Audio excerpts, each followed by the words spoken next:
از آن روزی که مردن را به چشم خود عیان بینی،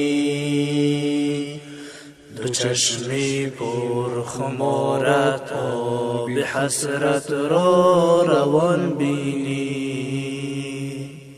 از آن روزی که مردن را به چشم خود عیان بینی، بمان سیم و زرت آخیر به پخت آب چکانند،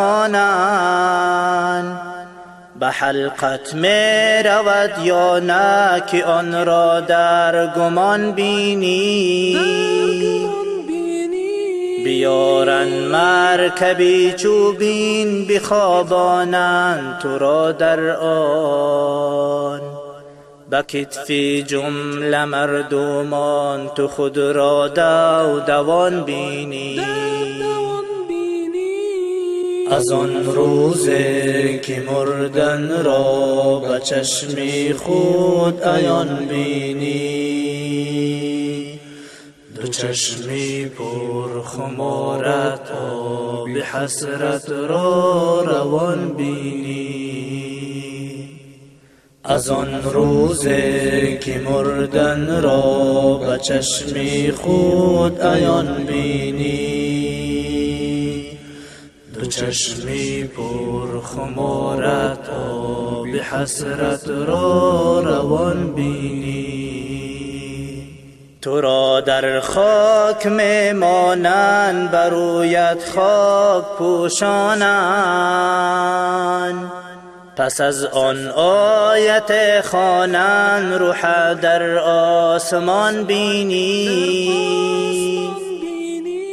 از آن سو روح تو گردد بیاید جانب قبرت، کفن در گردنت پیچیده مار و کژدمان بینی.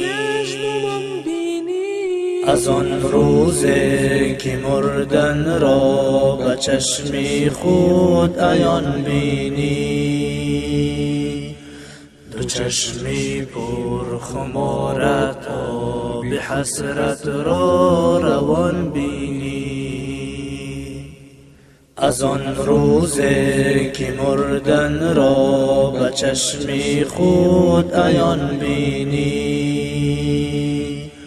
دو چشمی پر خمارت آب حسرت را روان بینی. از آن سو روح تو آید به صدعا دری خانه، پسر در خدمت و زن در کناری دیگران بینی.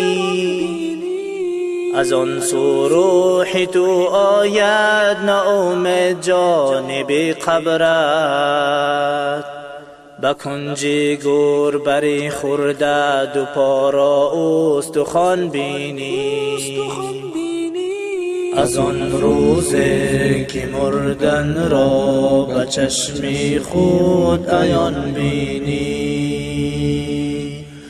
دو چشمی پر خمارت آب حسرت را روان بینی.